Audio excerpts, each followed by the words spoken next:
air was brilliantly clean. The sky was bright blue. Everything looked just wonderful, beautiful. It was probably the greatest grassland the world had ever seen, and I think that when the wind blew over it, it was like sort of music. The player piano of the keys going down. It was like music being played before it. And just in its birthday suit, this grassland, which most American explorers called a wasteland, a desert, was an extraordinary thing. It was the second biggest ecosystem in North America. When there was a lot of that tall grass, like my dad always, he would tell people when I came here, he'd hide a man on a horse.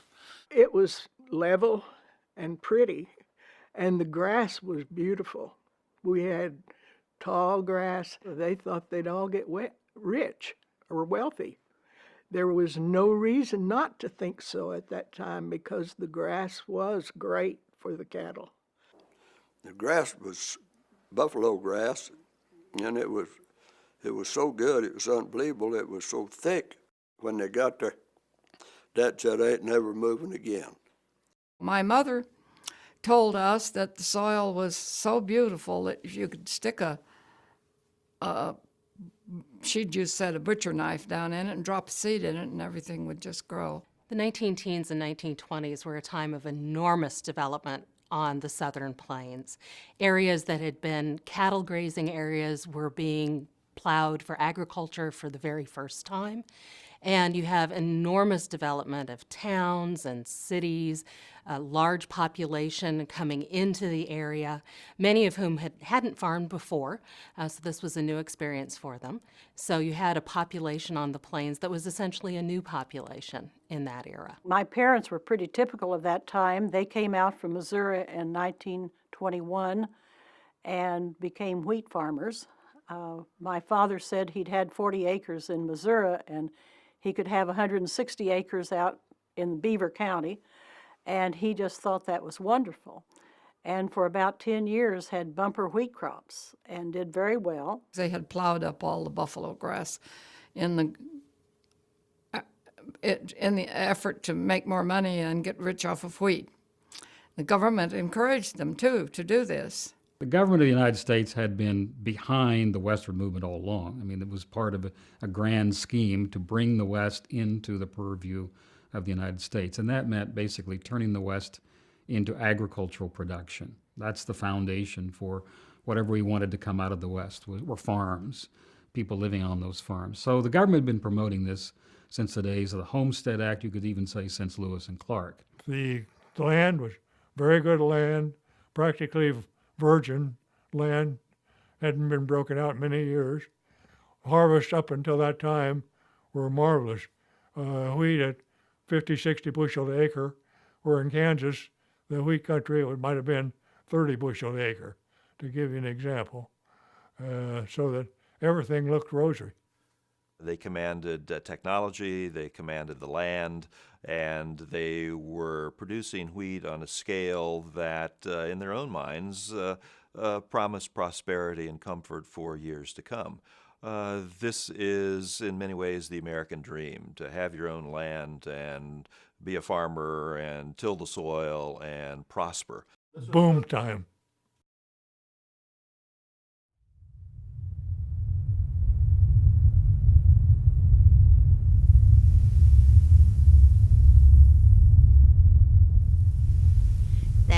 Those clouds would be just way high, just like a cloud was, and then just come in rolling in, and they were the dust, and not clouds, they were dust. But they were all bad. They just came in and you were, well, it wasn't something you used to. They were just something very, very different. I rode my horse to a friend's house and was coming home about a quarter of a mile from home, and back in the north was this big black cloud. It looked like there was nothing behind it. And I really kicked my horse and got in, put my horse in the lot and got in the house, and that hit. And it was just like I don't know what, it hit, whew, a big puff, and then just settle down, no wind, and you could just see dust falling everywhere on the kitchen table, and that was it. There was no wind, just like that. Big puff, and then nothing. And dust, you could just see the dust falling on the kitchen table. And it was scary before, seeing that cloud. It didn't look like there was anything behind it. But it hit and just stopped. It just looked like a rolling bank, and it would taper off at the edges, but it was higher in the middle. And when they were really bad, there were birds and things flying in front of them. And they were trying to get away from the storm, so we knew it was going to be pretty bad. You could always tell by the way the cattle and the horses went to the corner of the pasture or field, wherever that was farthest away from that way that storm was coming. So we always knew by watching the cattle or the horses what was coming. We liked to stay out till it hit, us kids, but we'd be close to the house where we could get in and stay inside until it let up. After an hour or two, it'd let up to where there'd be some light, but it'd be just as black as if you'd turn all the lights off in here. I mean, blacker than that. It was just, you couldn't see nothing when they had first hit, most of them. Kind of exciting, kind of like a big thunderstorm. Kind of look forward to it. The way that the dust storm came wasn't suddenly. You could see in the distance a cloud that was on the ground. It looked like a regular old black summer thunderstorm coming. I was out walking on the prairie with some friends just to have something to do on Sunday afternoon. So anyway, we looked over to the horizon where some clouds were building, and we thought, oh, good, rain. But no, it was not rain, it was dust.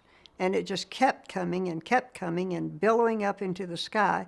And we realized we were in trouble, so we ran as fast as we could. And finally, the dust hit before we got to the porch we were headed for, but we made it. And we stood still until, well, it was just dark. We couldn't see each other. And so we stood there until we could see each other, and then we had to laugh because we had dirt everywhere. Eyes, nose, mouth, everywhere. Hair. As I remember, the wind didn't blow all that hard. It just had a lot of dirt in it that had come from Nebraska or someplace. It wasn't our dirt. The dirt was too black for Oklahoma dust. Oily chocolate talcum powder. And it had a certain feel to it that just permeated everything. It just would go through anything. And there's just not much they could do to stop it. The dust was like talcum powder. It got into everything, on me. You couldn't escape it. It got into everything. It seemed like at times there was kind of an acrid feeling or a smell in the air, depending on, some storms were more severe than others. And the lighter ones didn't faze us. It was when we had those heavy black ones that you just felt like you couldn't get your breath, And that's when we put the wet towels over our heads. It was so bad that, all the time, Mom would dampen sheets and put over, we had this old iron bedstead, and she'd put sheets over us. And the next morning we'd crawl out, just be covered with dirt. If you left your shoes out, if you went to bed and left your shoes out, in the morning when you got up, you had to empty them out. We did everything to keep that we could think of to keep the dust from getting in what we ate. And when we slept at night, our pillow, you could see the outline of our heads on the pillows because the dust would settle in. And that's the way it did. It would come in and then it would settle down. and get on the floor everywhere. My sister slept with my parents. Doretta was probably about a year old, and the ceiling of our house was covered with sheetrock, and it was so full of dirt between the sheetrock and the roof that one night while I was sleeping in the next room, I heard Daddy yell, "Grab that kid, Mom." And he hit the floor and ran across out of that piece where that piece of sheetrock was straight above their bed. And they got out from under it, but that sheetrock fell on the bed, and it was probably 3 or 4 inches deep with dirt. And they got out from under it, and I think that's what caused us to move to town, because I don't think Daddy ever put that piece of sheetrock back up on the ceiling.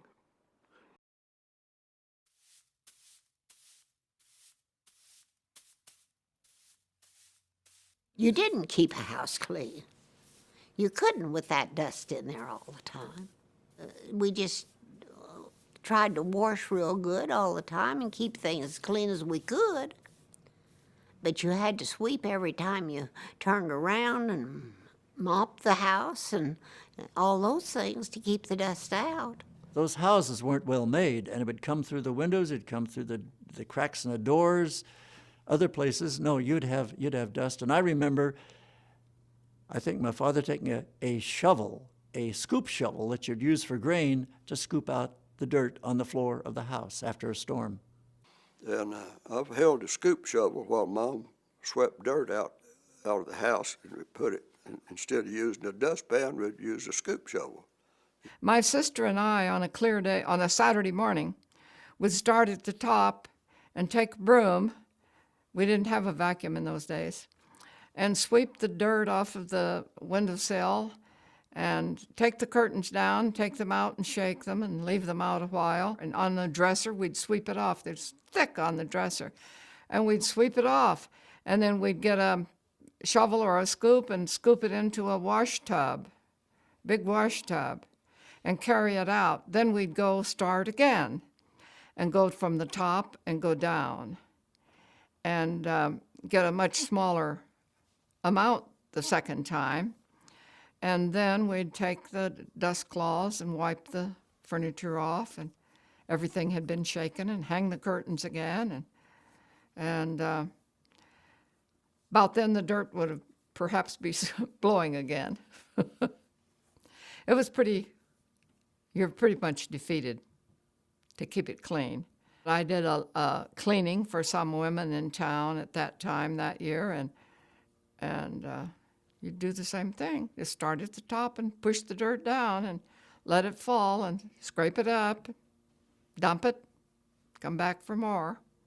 And you'd end up, of course, by washing it if it was a linoleum floor. One of our neighbors, a rancher's wife,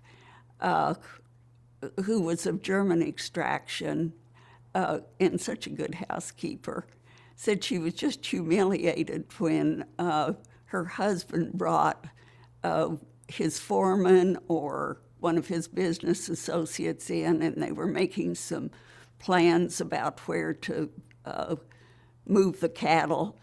And she said they were at the dining room table, and they weren't using pencil and paper. They were writing in the dust on the table, and she was humiliated.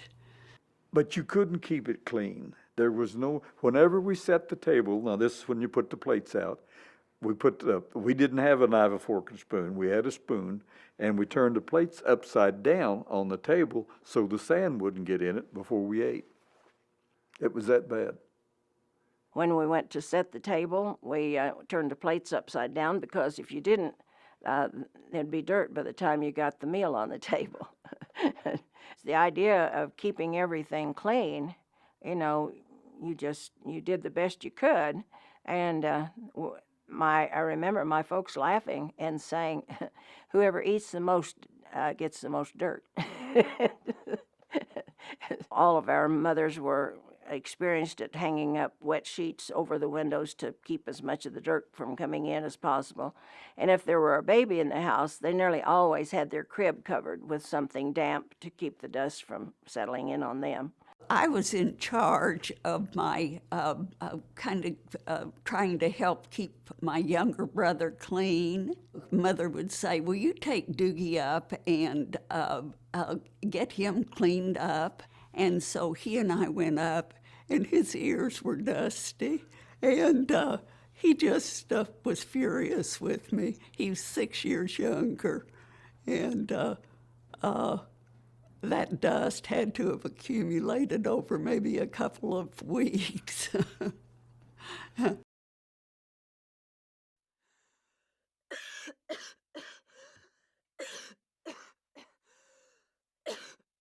I had this ruptured appendix, which was operated on, and then I acquired peritonitis. And then I got dust pneumonia, and I can't really distinguish very well the dust pneumonia from the rest of the things that were so bad. I remember them coming and getting me on a stretcher and carrying me down the stairs, and it was a day when the sun was shining. I remember that because I felt the sun on my face. They said, "Well, you're lucky because the dust's not blowing today, so we can operate." If it had been, I don't know what would have happened to me. They sealed all the windows with adhesive tape, this wide, white, heavy cotton tape they used to use that was murder to get off of you. And they sealed all the windows. And then, at least in my room, they hung wet sheets in front to catch the dust. And it still got in. I know that the only spot that I could see that was clean in my room was a little round spot on the pillow where the back of my head was. You probably didn't even realize that you were inhaling as much as you did when the dust is everywhere, and you couldn't escape it. And you had to breathe. It was just like having pneumonia, only it had the cause of it was dust. You either lived or you died. They couldn't do much for you except, try to feed you and keep you as comfortable as they could. But as far as any real doctoring or nursing, a nurse could make you comfortable, but doctors, I think, were helpless. Just like the farmers, they were helpless against dust pneumonia or dust.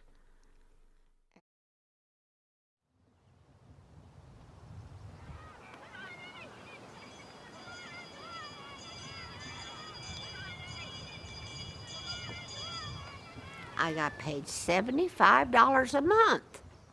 And part of the time, my checks weren't good.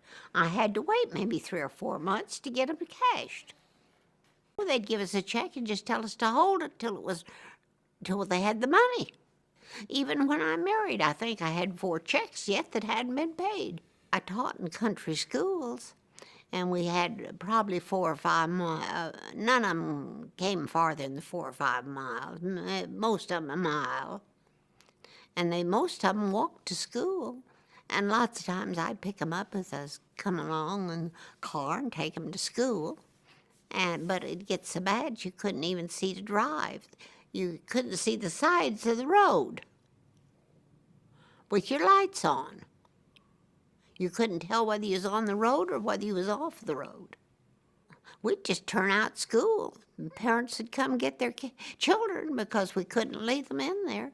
And we couldn't turn them loose.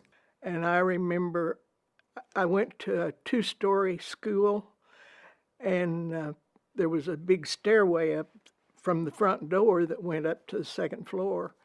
And they thought it was safer for us when those storms really hit to get us out of our room and down under the stairs, kind of. And I remember when it got worse that the teacher told us to sit down and put our head on our knees put our arms around our legs, and if the storm knocked the building down, that we'd be safe under this stairwell. But we didn't have to do that too often. It was just when they really thought that the wind was getting so strong it might knock the building over. So every day we would get on dirt that was piled a little bit higher. I think probably at one time it got between 2 and 3 inches high. And every day we had to clean the dirt off of our desk. You didn't have paper towels like you do now, or rags available. I mean, rags were at a commodity too. So, so you just wiped the desk off, and as a result, you had chapped arms. And but that's the way you got through to where you could put your paper down at least to where you could write on it then. It was just constant dirt in the air. The wind was blowing. I remember being in school. The lights were on in our classroom in the middle of the day because it was dreary and dark. And I could look out the window and see, and the atmosphere was just beige. You couldn't see a blue sky. And I remember looking out and thinking, how depressing. And I was just maybe 8 years old or 9 years old, and I felt depressed, and I felt as if I couldn't breathe. So I told my teacher, I can't breathe. And she said, well, you need to go home. So she called my mother, and of course, Mom didn't have a car. I walked home. Mother put me to bed, but there was just a little bit of dust on the pillow, and it was just that we got used to the smell of dust. It was everywhere. When we'd walk back and forth to school, we had a mile walk to school, and I would feel the dust stinging my legs, and the wind bothering me, and the wind howling in the old, through the barbed wire fences and through the old deserted equipment like plows and stuff like that. I was at school one day. We walked to school, and we cut across our pasture. I lived about a mile from school. And so school was out, and I thought my brother had already started home. So I saw the storm in the north, but I thought, I think I can beat that home. And I got about halfway home, and it hit. And it was dense enough that I became disoriented, and I wasn't sure whether I was going in the right direction anymore or not. When it rolled in, it picked up bits of gravel and dust, and it hit your bare face and legs and arms, and it hurt. It hurt. And I looked behind me, and I saw these car lights coming across the pasture. And I thought, someone is heading this way. When he got close enough, his headlights could shine on me. Then I stepped out into the light and found it was my uncle who had came to school to pick me up, and then found out that I had already started home. But I don't remember being afraid. I don't know. I just was going to cope with it the best I could. I never got caught in a storm again after I got caught in one. I learned.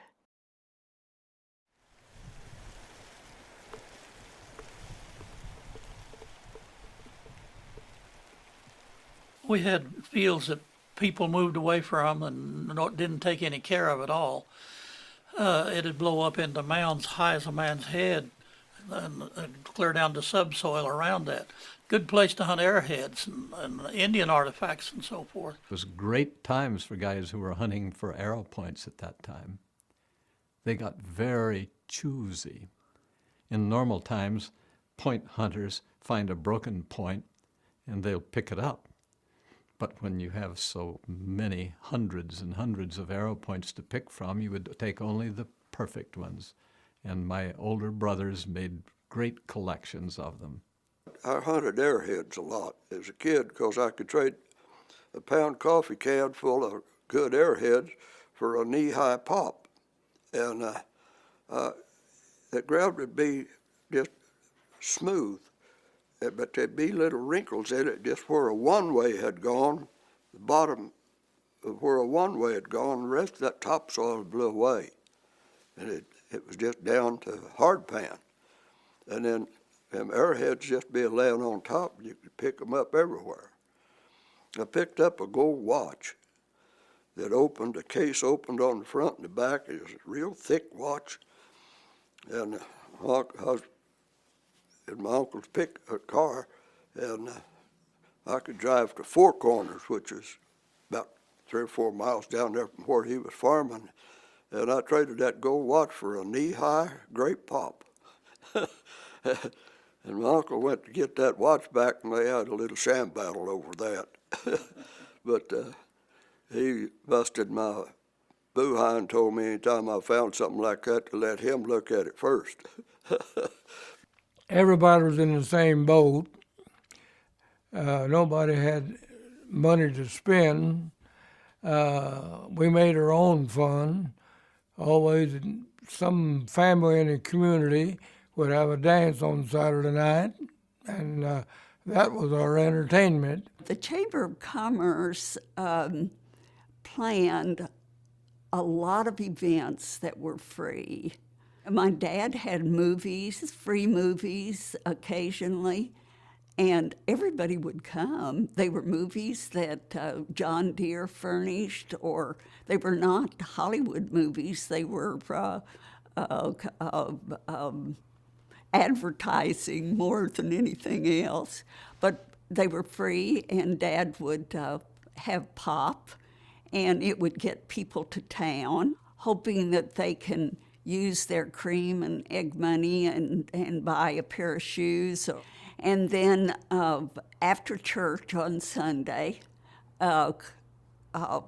everybody in town would drive, and we'd park in a circle around this pit. It was a absolutely barren, treeless, empty lot just outside of town. And women would bring potato salad and that sort of thing. Sometimes we had to eat in the cars if the dust was bad. The way that the dust storm came wasn't suddenly. You could see in the distance a cloud that was on the ground. It looked like a regular old black summer thunderstorm coming. And it got increasingly darker until it was so dark that you couldn't see the hood of your car and you couldn't drive. And more dust and the longer the ride, the higher the charge. Until finally it gets such a powerful charge that if you reach out to touch a car, the electricity will jump out about 6 inches to meet you and knock you right flat on your butt. So kids just loved to have people experience that excitement, and they deliberately try to charge up the cars and find a victim. That was fun. So my father went out one day to get a pail of water and touched that windmill and got knocked flat. And we in the house, we just thought it was hilarious. Quickly put a conduit from the windmill to the ground. He learned about electricity in a hurry. Yeah, it would get you when it's just like a lot of the carpets are that hasn't been treated. You walk across the carpet and touch somebody on the ear. They don't like that very much. But us kids used to play with the windmill shutoff wire. And of course, the windmill wheel being metal, it would catch a lot of the static up there, and then it come down that metal wire, and we could hang on to that. It's like a spark plug wire. I mean, it gets you, it snap about that.